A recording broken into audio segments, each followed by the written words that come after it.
Oh no! I'm stranded here on this desert island. But look! It looks like the island has one clothing store. That's good, as an outfit will be the first thing that I need on my Robinson Crusoe adventure. I can't really see what kind of store it is, though. That's because it could be whatever store you want. Whoa, really? So I can make it any brand I want? I said store, you should really imagine it as like a Walmart or Target or something. So I have to choose only one fashion brand, and that's the only one I can wear for the rest of forever. Now I'm talking to you, the reader. Friends, welcome back to the Brave New Wear Show, Desert Island Edition. My name's Christian. Let's say you're in a crazy, whacked up situation like myself that I'm in. What brand would you pick to wear for the rest of your life, and that's the only brand you can ever wear again? Kind of like that moment in Men in Black where they're like, this is the last suit you'll ever wear, this is the last brand you'll ever wear. For me, on this island, there are a few thoughts that immediately go into my head. I don't think CDG Mainline would be a good option for the last brand to ever wear, because like most of that stuff is just sculptural. The brand that I should choose should have somewhat of a wide array of garments applicable for multiple occasions. Let's say like, you know, Desert Island Bar Mitzvah, Desert Island Night Out with the Boys. And I am going to consider a couple of different price ranges because I have no idea how many coconuts I'll have to trade to get a pair of slacks at that store. So let's begin the mental mind experiment. It's a good thing I have a chair on this island. Oh, look, something's washing up. My computer. It washed up upon the shore. Okay. Hold on, I'm coming back. Any moment now. What the? Come on, dude. Alright, keep it simple, stupid. So, one of the first kinds of brands I'm going to focus on are brands that provide basics, or focus on a general array of garments that might be ideal, as at least it gives us a lot of styling options. So, Uniqlo.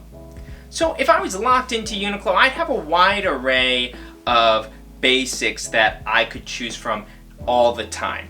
And I would have the opportunity to take advantage of designer collaborations like Uniqlo U, or J.W. Anderson, or anything else that comes along. Oh look, Billie Eilish merchandise. So Uniqlo isn't a horrendous choice for the last brand I'll ever wear, as there's definitely a lot of different options here, but essentially we're looking at low price, lower quality. So, you know, what other basic bitch brands are there? Everlane? Yeah, I mean, like, Everlane is so hell-bent to be the new basics brand, but at least for me, a lot of this stuff is just cut very boring. I don't think this is what I want. Okay, what about LA Apparel?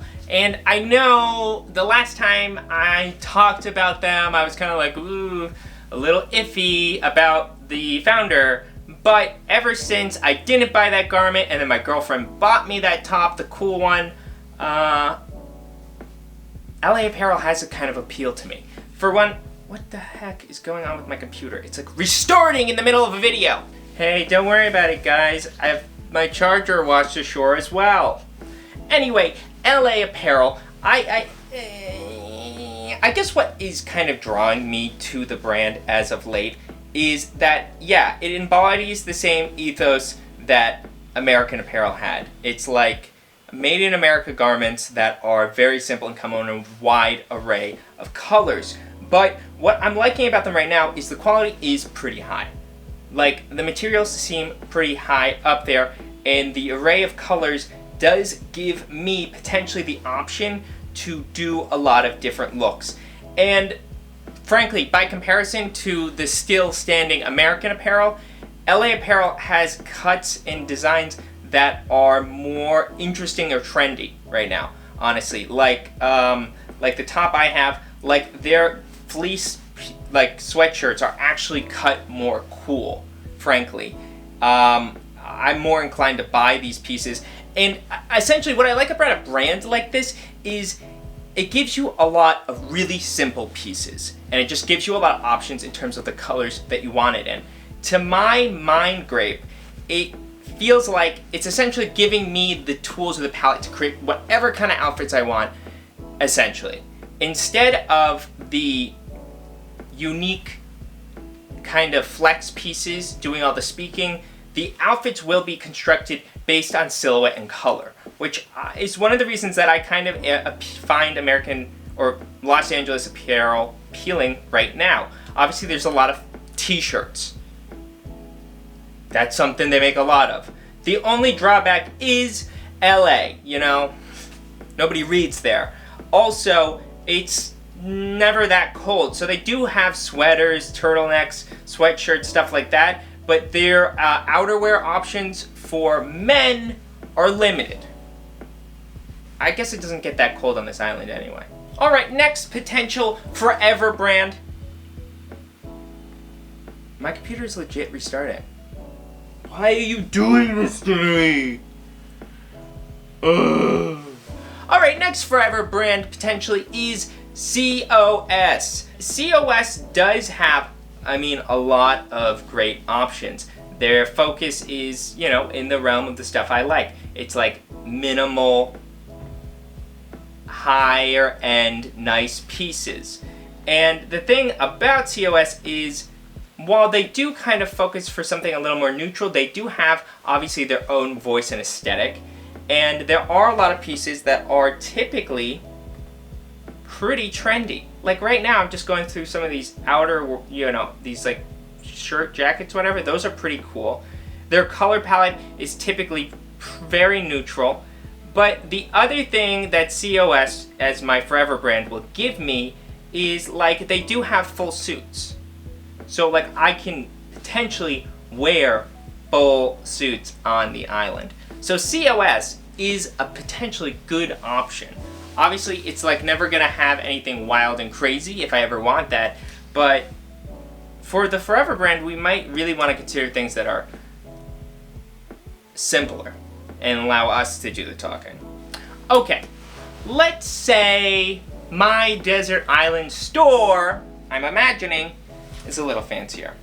What kind of options do we have now? First on the options is channel favorite, Our Legacy. I love Our Legacy's pieces. I love their collections. They are, in essence, a lot of the times, this just sounds like a dumb phrase, but they're very wearable pieces.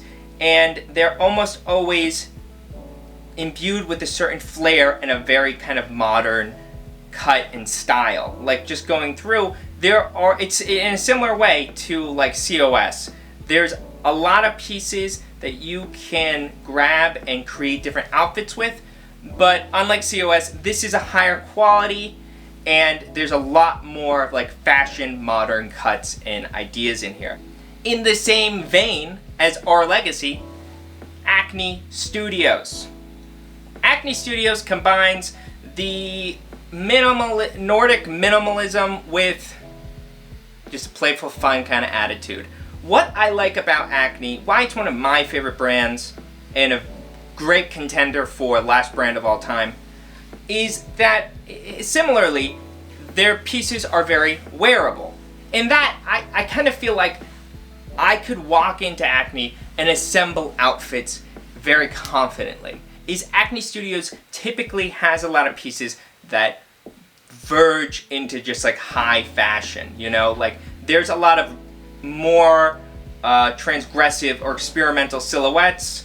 There's a lot of more like androgyny and weirdness. It's not like just like this is the uniform. It's more or less a fashion person's uniform, really. There's a lot of really cool and always kind of more experimental pieces. If I was on float team for Acne and I always had, like, I had unlimited pieces from them, half of my wardrobe would be this. I have options like outerwear, plenty of denim. They make suits. Sure, my suit might be orange and ridiculous, but I'd still be wearing a suit. Even when the pieces are whacked, they're my kind of whacked. You know what? I don't need my laptop. I don't know why I was using my laptop. Throw it back in the ocean. Alright, next on the list, Lemaire. Are you surprised? You shouldn't be. Lemaire is a brand that I love. I talk about it a lot. Created by the very own Christophe Lemaire, the guy who brought you Uniqlo U, but this is the rich person version. Lemaire makes a lot of quote-unquote simple pieces, but they are all imbued with a sleepy, relaxed Parisian energy that makes you want to wear these as pajamas. I really love the fits. They're very modern. They're very, like, chill, you know? They're very chill. You look like you could totally chill in these pieces. And when you see a Lemaire piece IRL, you can tell that there's a lot of attention played to the little tiny things that make the item unique. My one problem, though, with Lemaire is it looks like I would only have the option to choose between gray and brown for basically my entire wardrobe. Seems a little sad. It seems like a communist's outfit. Okay, let's say I'm nuts, like I've lost my mind, and that store is actually a high fashion designer store featuring a lifestyle brand. Those brands where you could basically wear the garments head to toe. And when I say head to toe, you're already thinking full Rick. So Rick Owens is an easy answer. Right now I'd be wearing full Rick if I only had the money. I barely have to explain it. Rick's garments work well together, and when you wear all of Rick's pieces, pentagram opens up underneath you, and you immediately lose your soul, but get Rick's powers. Heider Ackerman. I suggest Heider Ackerman because whenever I see the pieces, whenever I see people wearing them or I see them in stores, I'm always really impressed. The quality and the luxury of them it's very glamorous. But if I'm wearing full Heider Ackerman, I'm basically Sanjeev, the dream. Or the nightmare. I'm basically Timothy Chalamet. He thinks he's so great, huh? Next up, what about Ralph Lauren? So, really, it would only be fair if I said a specific line of Ralph Lauren. I can't say like double RL and something else. So if I'm gonna pick one, I'm gonna probably go with Polo Ralph Lauren. That way, when I'm head to down Polo, I look so waspy that the yacht club can sense that I'm stuck on this island. They send somebody to get me. That's a survival technique. Polo Ralph Lauren might be the brand that will save me. And the fragrance Polo Ralph Lauren, one of my favorites of all time. Hey dude, you know, since you're stranded here or wherever, the one brand you should wear isn't one brand at all. What are you talking about? What do you want? The one brand you should have, it's pre-owned luxury archive fashion. Think about it. The genius Takahiro Miyasha. I'm not doing that. That's not the rules. Brand number 9 already made holes in the shirts so you can express your ragged island lifestyle while expressing the angst that you feel. The way I see it, Archive is one brand, one family of obscure, hard-to-find garments bought on Yahoo Japan through a proxy. It's the only clothes I wear. Just leave. I'd rather be alone. Just go, okay? Where'd you get the money for that stuff anyway? I came off that yacht that was sent to pick you up. My dad bought it. Alright, go. Leave. Bye.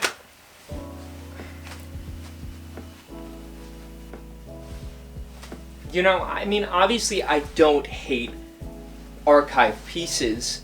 It's like not like that. I mean, like, I do really like number 9 or the solo list. I've seen pieces that I love from there. It's just like, I just didn't want to spend forever with that kid. Honestly, He's gonna make me hate my only hobby. Wait a second, guys.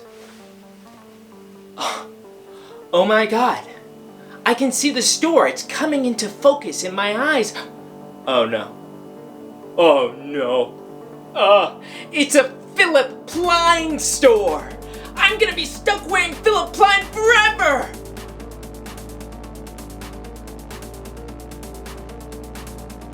That's the video. Comment, rate, subscribe. Consider joining the Patreon in order to support the channel and support me, little baby. The more patrons I get, maybe one day I will wear full Rick.